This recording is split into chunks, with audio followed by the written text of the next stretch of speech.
C'est avec une assurance tranquille que le conseiller spécial de Donald Trump pour le continent africain a pris la parole, martelant qu'il était grand temps de tourner la page du Sahara occidental.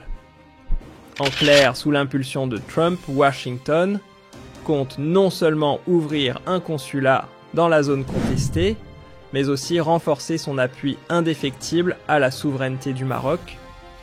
Ce n'est pas une simple prise de position, c'est une réaffirmation musclée de la ligne adoptée dès 2020 lors du premier mandat de l'ancien président. Sauf que cette fois, le message est envoyé sans gants ni détour. Les États-Unis veulent clore ce chapitre diplomatique à rallonge, qu'ils jugent dépassé, et ils entendent bien y mettre un point final. Malgré le poids politique et la puissance financière des États-Unis, leur position pro-marocaine s'est heurtée à un mur de silence, voire de désapprobation au sein de la communauté internationale.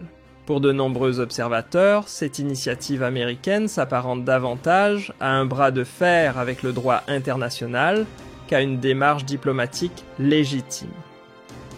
Rappelons que le Sahara occidental figure depuis les années 60 sur la liste onusienne des territoires à décoloniser. Et le 16 octobre 2025, la 4e commission de l'Assemblée générale, celle chargée justement des affaires liées à la décolonisation, n'a laissé aucune place au doute. Sans même recourir au vote, elle a validé une résolution confirmant que ce territoire reste officiellement non autonome. Le document insiste avec force sur le droit irrévocable du peuple sahraoui à choisir librement son avenir, indépendance incluse, en référence directe à la célèbre résolution du 15 décembre 1960, pilier du droit des peuples à disposer d'eux-mêmes.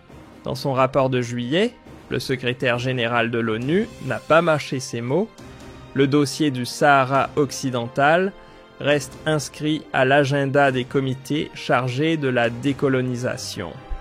Aussi bien le comité spécial que celui dit des 24. Et la dernière résolution de l'Assemblée générale n'a fait que confirmer cette ligne. Le processus de décolonisation est toujours en suspens.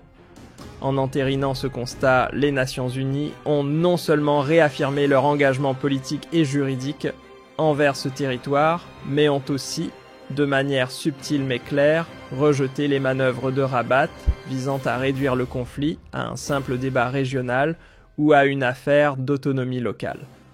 Pour le Front Polisario, cette prise de position représente une avancée significative, une reconnaissance internationale que seule une consultation libre du peuple sahraoui sur son avenir, son indépendance, sa liberté, peut constituer une solution conforme au droit.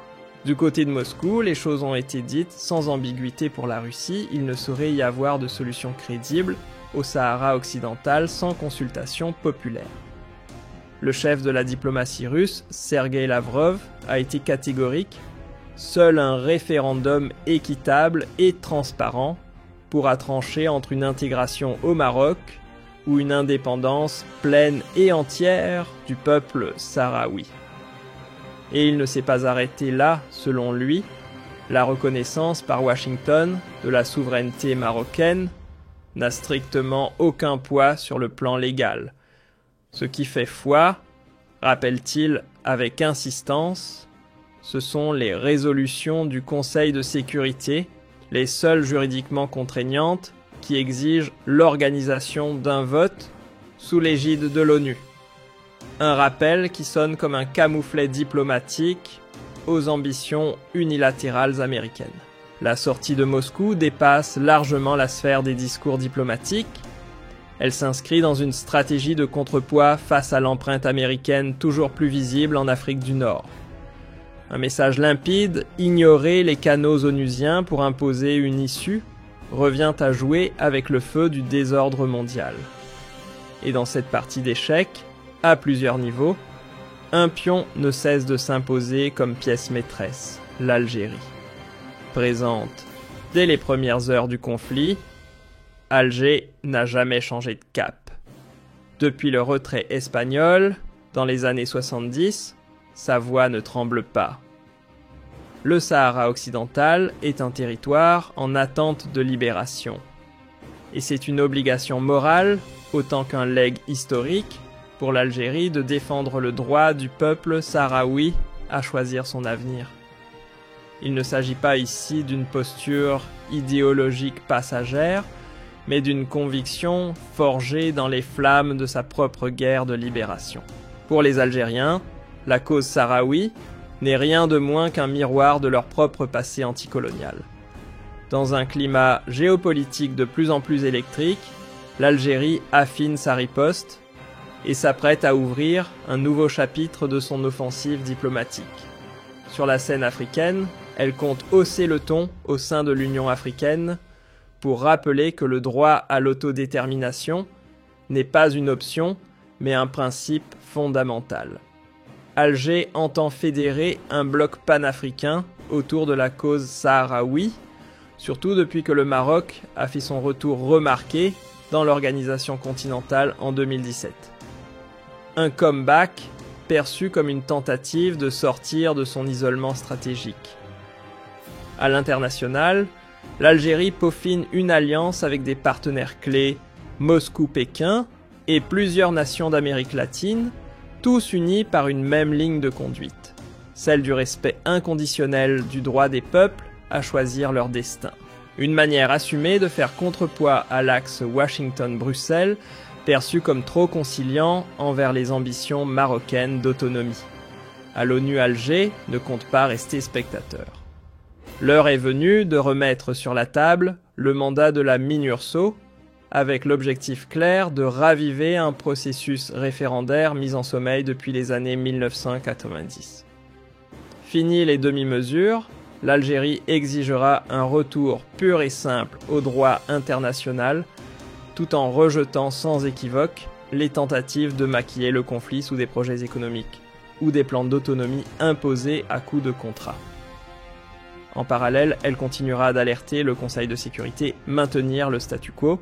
C'est non seulement fermer les yeux sur une occupation prolongée, mais aussi piétiner les fondements mêmes du droit international. Et Alger n'a pas l'intention de laisser cette paralysie s'installer comme nouvelle norme. À l'intérieur de ses frontières, l'Algérie entend faire résonner plus fort encore son message politique et humanitaire autour de la cause sahraoui.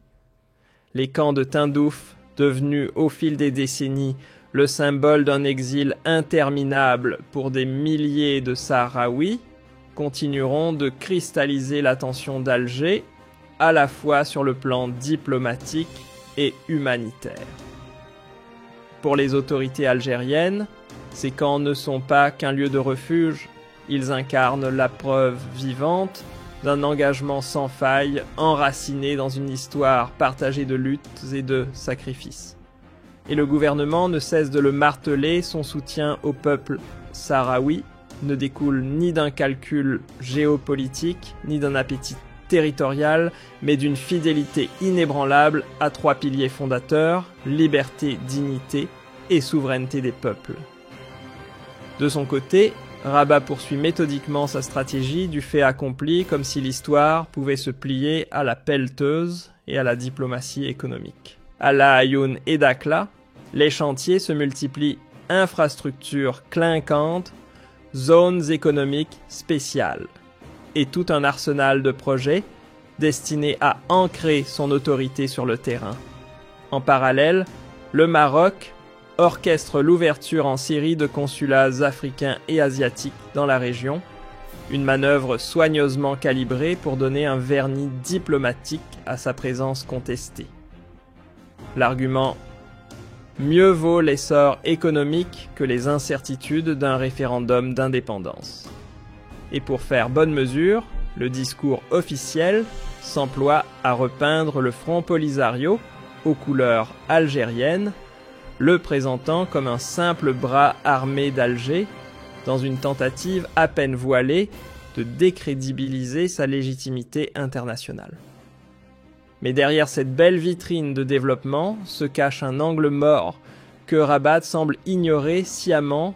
Aucun règlement pérenne ne peut être bâti sur le silence d'un peuple réduit au mutisme. En parallèle de ces grands discours modernisateurs, le Maroc mène une stratégie plus discrète, mais tout aussi déterminante, celle d'un remodelage démographique progressif. En facilitant l'installation massive de ses propres citoyens sur le territoire sahraoui, il recompose lentement mais sûrement le profil de la population, compliquant d'avance toute perspective de référendum impartial. Sous prétexte de progrès, c'est en réalité une reconfiguration identitaire qui est en marche. Et pour verrouiller le tout, une surveillance de tous les instants s'abat sur les voix dissidentes, histoire de garder le contrôle sur un narratif soigneusement calibré. Devant l'offensive marocaine et le silence complice de certains, l'Algérie campe sur ses positions, avec la fermeté d'une nation qui sait ce que coûte le renoncement. Pour Alger, laisser déformer la réalité historique ou contourner le droit international équivaudrait à trahir les fondements mêmes du combat anticolonial africain. Il ne s'agit pas ici d'un simple bras de fer régional, mais d'un affrontement symbolique où se joue la légitimité des luttes pour la souveraineté. La cause sahraoui aux yeux de l'Algérie demeure un test grandeur nature de la sincérité de l'ordre mondial. Voilà pourquoi elle poursuivra son appui diplomatique au Front Polisario, tissera des alliances avec ceux qui partagent la même vision du droit des peuples et continuera de réclamer que la MINURSO obtienne enfin un mandat clair pour surveiller les violations des droits humains dans les territoires contestés. En fin de compte, le dossier du Sahara occidental a cessé d'être une affaire strictement régionale. Il s'est transformé en carrefour stratégique, un point névralgique où les ambitions des grandes puissances se croisent, s'opposent et se dévoilent. Et au centre de cette nouvelle équation géopolitique, l'Algérie prend peu à peu la place d'un acteur incontournable.